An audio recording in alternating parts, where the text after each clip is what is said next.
का प्रपौत्र आज उन्हीं के निर्वाण दिवस पर यहाँ पे इस ऑडिटोरियम में और उनकी मूर्ति के समक्ष उनका परिचय देने का मुझको सौभाग्य प्राप्त हुआ है। सबसे पहले तो आप सभी का बहुत बहुत धन्यवाद कि आप सब एकत्र हुए और यहाँ पे उनका माल्यार्पण कर रहे हैं, उनको याद कर रहे हैं, उनका स्मृति दिवस मना रहे हैं।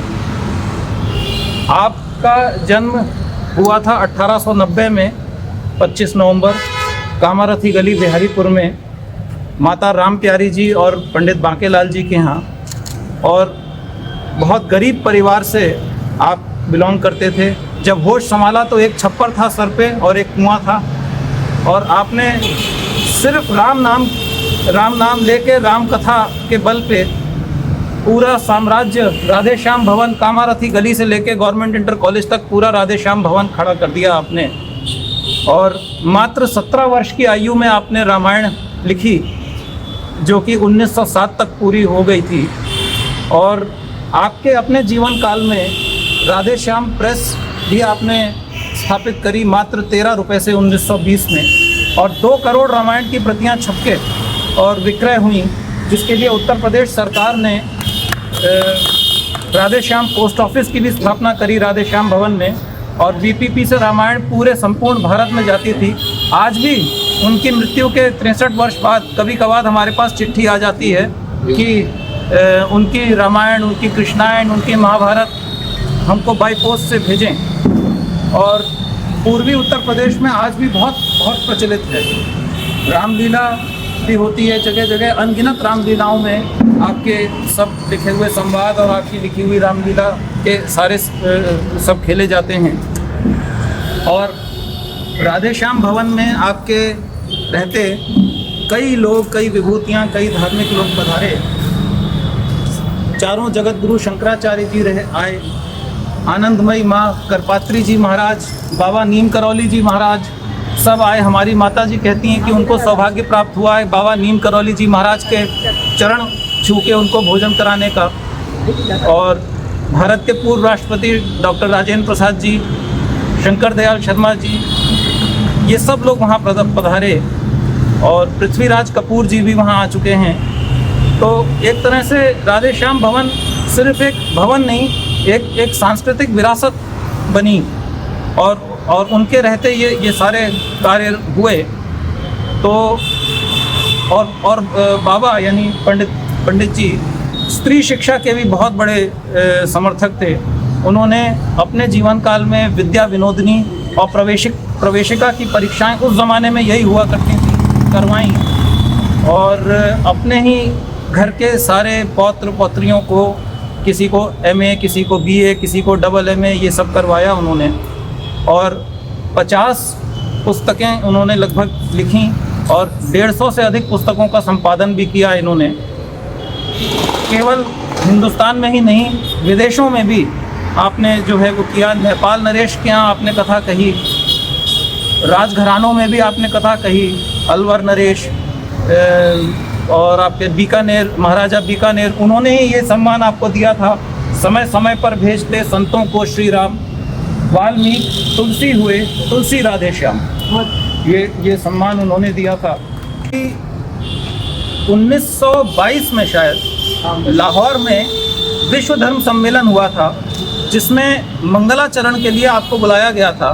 तो आपने मंगलाचरण के बाद रामायण की कथा कही वहाँ पे, तो 50,000 की ऑडियंस में बिना माइक के आपने कथा कही, और बिल्कुल लोगों ने अभिभूत होकर पिन ड्रॉप साइलेंस से रामायण सुनी, और इतना प्रभाव रहा कि उसके बाद लाहौर में उनके नाम से सड़क भी बनी। अरे वाह, जिसकी एक पेपर कटिंग भी थी हमारे पास। वो पेपर कटिंग, हाँ वो है पेपर कटिंग। तो आप तो मतलब देश ही नहीं विदेश तक में आपने बरेली का नाम रोशन किया और साहित्य का नाम रोशन किया। तो ऐसी महान विभूति के हम वंशज हैं, और आप सभी लोग अब इस परिवार में शामिल हैं, ये बहुत गर्व की बात है। धन्यवाद।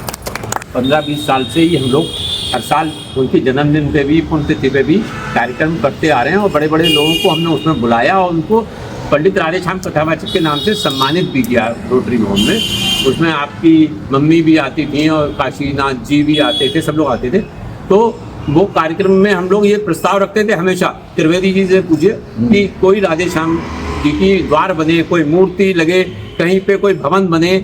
और हम लोगों ने पिछले साल ये प्रस्ताव रखा कि इस GIC ऑडिटोरियम का नाम राधे श्याम कथावाचक हो, और वो अखबार में भी छपा है मेरे पास। और एक सैटेलाइट जो बस अड्डा है उसका नाम भी राधे श्याम बस अड्डे के नाम से होना चाहिए। तो इस तरीके के प्रस्ताव हम लोगों ने, प्रेशर तो पड़ता ही है, किसी कोई काम करता है, कोई आगे बढ़ाता है तो उसका प्रेशर पड़ता है उस पर। जब वो अखबार में आता है तो प्रशासन पे भी और सब पे प्रेशर का एक माहौल बनता है। लेकिन एक समय आया तो ये हमारी शारदा जी ने बहुत कोशिश करके ये इसका भवन का नाम राधे श्याम भवन रखवाया और यहाँ पे मूर्ति लगवाई, जो कि बहुत अच्छी मूर्ति है। और योगी जी यहाँ के मुख्यमंत्री हैं, तो उन्होंने बहुत कोशिश करके प्राथमिकता के आधार पर ये कार्य करा दिया। मैं संजय शर्मा हूँ। मैं बाबा गुरु का यानी कि पंडित राधे श्याम कथावाचक जी का प्रकौत हूँ, बरेली रहता हूँ मैं। वैसे तो बाकी सब बोल ही चुके उनके विषय में, और वाकई में हमको बहुत गर्व है कि उनकी मूर्ति की स्थापना हुई, उनका और भवन उनके नाम से रखा गया। इसका अनावरण मुख्यमंत्री योगी आदित्यनाथ जी ने किया, तो बहुत गर्व की बात है। कल उनका निर्वाण दिवस है। निर्वाण दिवस इसलिए कहते हैं क्योंकि ये निर्वाण जो है सब लोगों को नहीं मिलता, सब लोगों के लिए नहीं कहा जाता निर्वाण दिवस। ये जिन लोगों को वाकई में निर्वाण मिलता है, मुक्ति मिलती है जिस सोल को, उन्हीं के लिए कहा जाता है। और ये एक तरीके से ये लोग अपनी इच्छा के हिसाब से जो है जन्म लेते हैं या नहीं लेते हैं, ये उन पर निर्भर करता है। ये आम आदमी के लिए नहीं है, ये इसलिए ऐसे महान व्यक्ति को निर्वाण मिला है। ये कल उसका निर्वाण दिवस है और निर्वाण दिवस ही बोला जाता है उसको। बस मुझे इतना ही कहना है। धन्यवाद। बहुत बहुत धन्यवाद। पंडित राधे श्याम कथावाचक बरेली का गौरव नहीं, देश दुनिया का बहुत बड़ा गौरव थे। तुलसी की रामायण के बाद अगर जन जन तक रामायण को पहुंचाने का एक सरल शब्दों में, जैसे कि हम आम बोलचाल में बोलते हैं, किसी से आम वार्तालाप करते हैं, उन शब्दों में रामायण को रचकर लोकप्रिय बनाने का जो महती कार्य पंडित राधे श्याम कथावाचक ने किया, वो अन्यत्र किसी ने नहीं किया।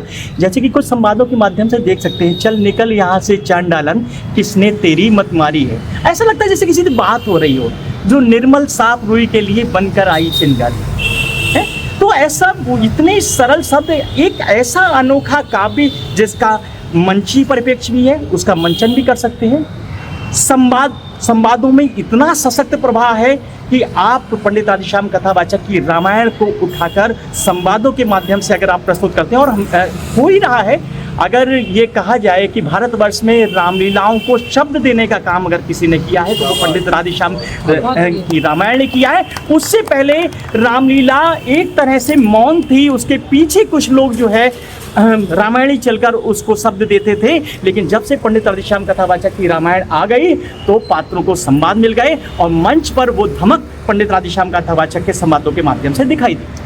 दूसरी बात, पंडित राधे श्याम कथावाचक के जीवन काल में ही उस रामायण की करोड़ों प्रतियां बिक चुकी थी। करीब उनके जीवन काल में 80 बार जो है प्रकाशन हो चुका था, और शुरुआती समय में इसका प्रकाशन 1000 कॉपी, फिर 2000, फिर 5000, फिर 8000 और बाद में इसकी संख्या 20000 तक पहुंची और 20000 कॉपियां एक साथ जो है वो प्रकाशित की गई। तो ये एक बहुत बड़ी उपलब्धि थी। और इससे भी बड़ी उपलब्धि ये थी कि जैसा कि अभी चर्चा भी हुई थी कि एक उत्तर प्रदेश सरकार ने एक डाकघर की स्थापना बिल्कुल प्रेस के बराबर में की थी, ताकि क्योंकि पूरे भारतवर्ष से इतनी बड़ी कॉरेस्पॉन्डेंस थी, और पूरे भारतवर्ष के समाचार पत्र, चाहे वो वेंकटेश्वर प्रेस का बम्बई से आने वाला वेंकटेश्वर समाचार पत्र हो, चाहे वो दैनिक भारत हो, चाहे अभ्युदय हो, चाहे भारत मित्र हो, चाहे मर्यादा हो, चाहे प्रताप हो, चाहे अभ्युदय हो, चाहे वर्तमान हो, ऐसा कोई समाचार पत्र नहीं था जो उत्तर प्रदेश से निकलता हो और पंडित जी के यहाँ नहीं आता हो।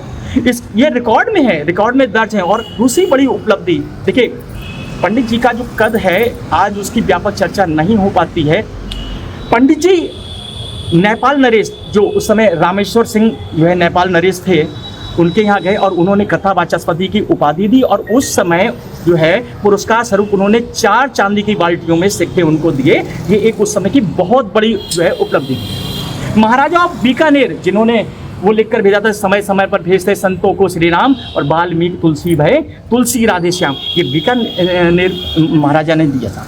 अलवर नरेश से उनके बहुत अच्छे संबंध थे। जब मालवीय जी दरभंगा नरेश के साथ बरेली आए और बरेली के बड़े बाजार में जो है घूमे, उसकी कटिंग मेरे पास है। वो लीडर ने उस समय बहुत बड़ा समाचार पत्र था, जैसे आज टाइम्स ऑफ इंडिया है, वैसे ही मोतीलाल नेहरू के द्वारा 1907 में निकाले जाने वाला जो लीडर समाचार पत्र है, उसने ये पूरी विस्तृत रिपोर्ट छापी कि यहाँ से बड़े बाजार से होकर जो है पंडित राधेश्याम कथावाचक मदन मोहन मालवीय और दरभंगा नरेश ने जो है यहाँ चंदा इकट्ठा किए। जरा सोचिए, दरभंगा नरेश ने उस समय काशी विश्वविद्यालय के लिए 50 लाख रुपए का अनुदान दिया था। जिस समय व्यक्ति की सैलरी 7 रुपए जो है महा वेतन हुआ करती थी, उस समय 50 लाख रुपए की राशि दी और वो व्यक्ति मुरादाबाद, बरेली, दिल्ली मालवीय जी के साथ झोली फैलाकर जो है काशी विश्वविद्यालय के लिए चंदा इकट्ठा कर रहे थे। और यहाँ पंडित राधेश्याम कथावाचक ने उस काशी विश्वविद्यालय की स्थापना के लिए घर दुकानों जाकर वो चंदा संग्रहित किया और उसको अपने 1 वर्ष की जितनी भी कमाई थी वो सारी काशी विश्वविद्यालय को दान में दे दी, ताकि एक अच्छा शिक्षण संस्थान बन सके। पंडित जी की कीर्ति वास्तव में बहुत ही व्यापक है, उसको कहाँ तक बताया जाए, क्योंकि अभी बहुत सारे लोग जो है उस पर प्रकाश डालेंगे। मैं इन्हीं शब्दों के साथ अपनी वाणी को विराम देता हूँ। आज जो है बरेली के गौरव पंडित राधेश्याम कथावाचक एक विचार गोष्ठी का आयोजन यहाँ किया है, तो इसमें मौजूद सभी लोगों का की गर्मा मैं तस्वीरों में नमन करता हूँ और आपका अभिनंदन करता हूँ। पंडित राधेश्याम कथावाचक ने बरेली के गौरव को पूरे विश्व में पहुँचाया और बरेली का परचम साहित्य जगत में पूरे विश्व में फैला। राधेश्याम कथावाचक जो रामायण थी वो लोक नाट्य शैली में लिखी गई थी और लोक नाट्य शैली में लिखे होने के कारण वह उसका मंचन बहुत अच्छी तरह से गांव में, कस्बों में, शहरों में, रामलीलाओं में होता था। नगाड़े की धुन पर ही रामलीला चलती थी और नगाड़े की धुन पर सबसे अच्छी गाने में राधेश्याम रामायण होती थी। इसलिए पूरे उत्तर प्रदेश में रामायण की बहुत राधेश्याम रामायण की रामलीलाओं में बहुत धूम रही और राम कथा को जन जन तक पहुंचाने का काम राधेश्याम कथावाचक ने अपनी रामायण के माध्यम से किया। अगर पूरा उत्तर प्रदेश जो है राम की कथा को जानता है तो उसका श्रेय केवल और केवल राधेश्याम कथावाचक को दिया जा सकता है। उन्होंने राम कथा को जन जन तक पहुँचाया और इसके साथ साथ उन्होंने कई विश्व प्रसिद्ध नाटकों की रचना की। वीर अभिमन्यु उनका नाटक इतना लोकप्रिय हुआ कि किसी भी गांव में जाके आप आज भी पूछ लो किसी आदमी से जो हम लोगों की पीढ़ी का है, वो वीर अभिमन्यु का पूरा आपको वृत्तांत बता देगा, अनपढ़ आदमी। वीर अभिमन्यु, राजा हरिश्चंद्र, सत्यवादी राजा हरिश्चंद्र और जो है द्रौपदी स्वयंवर, द्रौपदी चीरहरण, इतने नाटक इतने लोकप्रिय हुए कि जन जन तक पहुँचे और राधेश्याम कथावाचक के माध्यम से बरेली की पहचान पूरे प्रदेश। राधेश्याम कथावाचक जी के चरणों में प्रणाम करता हुआ निवेदन करना चाहूँगा कि कथावाचक जी ने जो रामायण लिखी उसका सबसे बड़ा वैशिष्ट्य ये है कि तुलसी की रामायण यदि हमारी सांस्कृतिक चेतना का केंद्र बिंदु है तो पंडित जी की लिखी रामायण हमारी लोक चेतना का प्रतिनिधित्व करती है। बहुत बढ़िया, बहुत हमारे ग्रामीण क्षेत्रों में, आंचलिक क्षेत्रों में जो जागृति का संदेश राधेश्याम रामायण ने दिया है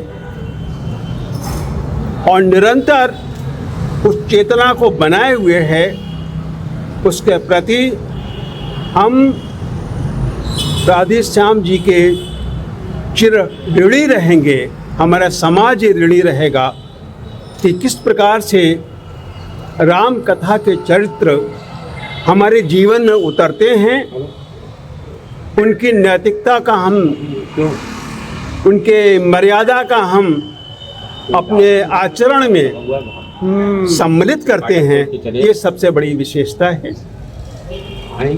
इसी प्रकार से उनके नाटकों में एक उनका नाटक है जिसकी कम चर्चा होती है, मशरकी हूर। उस समय का नाटक है जब हम गुलामी के चंगुल में अपनी राष्ट्रीय चेतना को भूल चुके थे। उस समय उस नाटक के माध्यम से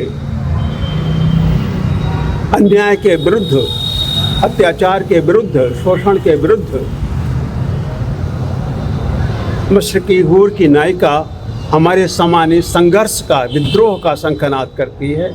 आपका नाम है और बहुत अच्छे अच्छे आलेख हैं और अच्छी देश की पत्रिकाओं में भी आपके कई आलेख छपे हैं। आप तो आज हम पंडित राधेश्याम कथावाचक के नाम से यहाँ सम्मान देंगे।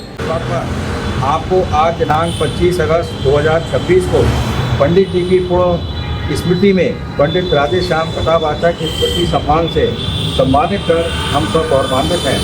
आप स्वस्थ और प्रसन्न रहें, यही ईश्वर से कामना है। देखिएगा सभी लिखवा लिए जाते हैं राधेश्याम जी की तो लेकेगा यार, जब जब कृतियाँ पढ़ी हैं तो हमेशा मन में विचार आया है कि हाँ, कुछ बात नई निकल के आई है। जैसे सर कह रहे थे लोक चेतना, लोक रंजन, तो मुझे लगता है संतत्व सम्मता तभी आती है जब सामाजिक चेतना भी उसके अंदर जुड़ती है। उन्होंने पारसी थिएटर को केवल एक नाच गाने का माध्यम नहीं बनाया, केवल मनोरंजन का माध्यम नहीं बनाया, सामाजिकता से जोड़ा, आध्यात्मिकता से जोड़ा, संस्कृति से जोड़ा और हमारी पूरी भारतवर्ष की जो भारतीय ज्ञान परंपरा चली आ रही है उससे जोड़ा। उसी ज्ञान परंपरा के थोड़े थोड़े शब्द निकाल के हम आलेखों में लिखने की कोशिश करते हैं आप सबके आशीर्वाद से, और उसी का ये सुंदर प्रतिफल है कि आप सबने मुझे श्री राधेश्याम कथावाचक के रूप में ये सम्मान दिया है। मैं श्री सुरेंद्र बिनु सिन्हा जी का, मानव सेवा क्लब का बहुत बहुत आभार अभिव्यक्त करता हूँ। यहाँ उपस्थित सभी मेरे बड़े हैं, सभी से आशीर्वाद चाहता हूँ और सभी को प्रणाम करता हूँ।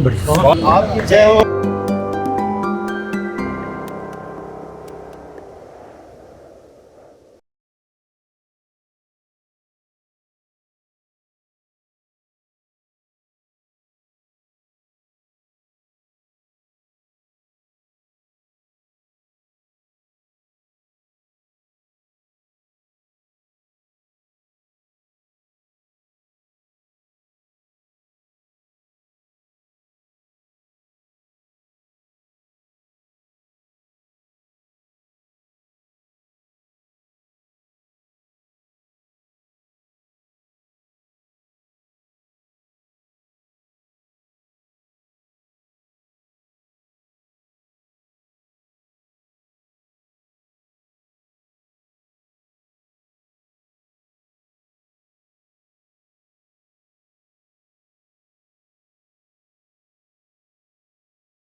आप पढ़ के सुना दीजिए।